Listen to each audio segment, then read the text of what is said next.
Salam, selamat pagi Bapak Ibu dan saudara-saudari semua. Terima kasih kepada Tuhan untuk anugerah kehidupan yang masih kita rasakan sampai saat ini.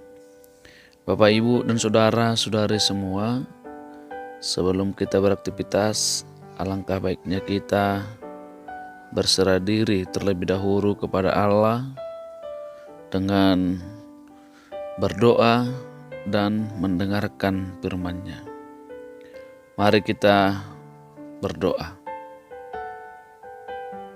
Kasih karunia dan damai sejahtera yang dari Allah Bapa, itulah kiranya yang menyertai hati Bapak Ibu dan saudara-saudari sekalian di dalam Yesus Kristus Tuhan kita. Amin.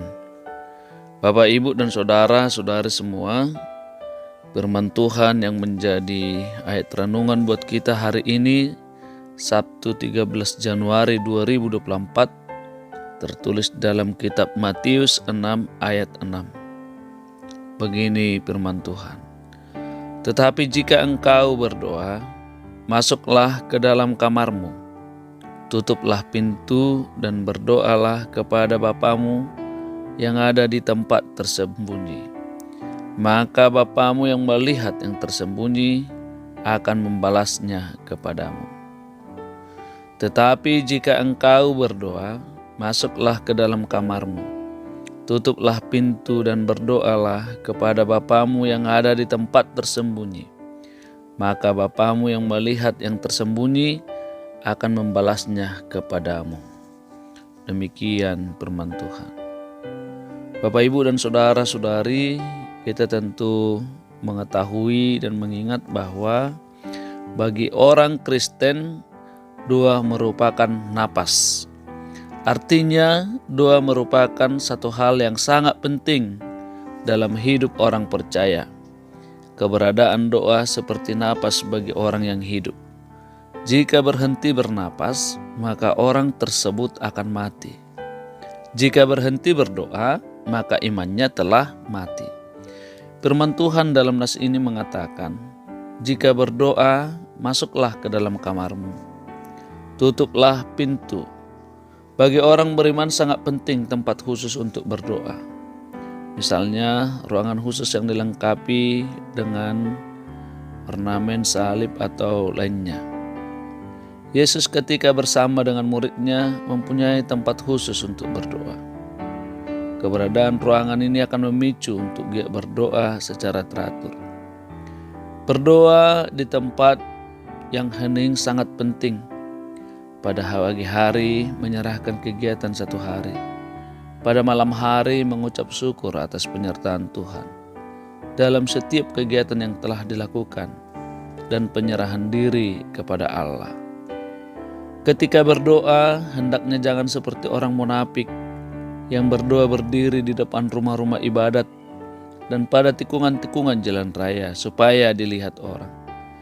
Ketika mereka berdoa, doa-doanya seperti sudah sampai kepada Allah, padahal matanya masih tinggal di bawah membutuhkan pengakuan bahwa aku yang paling benar dan hebat. Berdoalah kepada Allah, bukan karena dilihat orang, tetapi sebagai ucapan syukur atas kebaikan dan penyertaan Tuhan. Berdoalah sebagai satu bentuk penyerahan diri kepada Allah, mengajak Allah berbicara lebih dekat.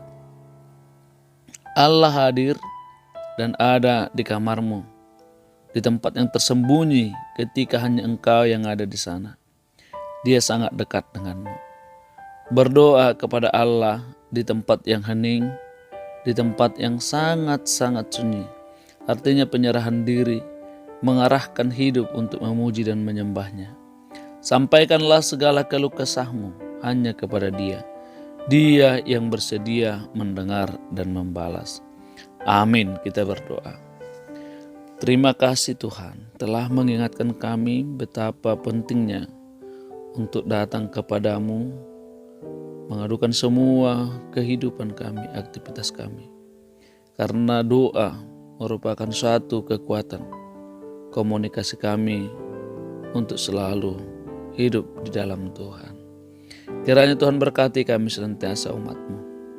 Biarlah kami tetap berserah diri kepada Tuhan, melangkah dengan keyakinan bahwa Tuhan senantiasa beserta kami di dalam kehidupan ini.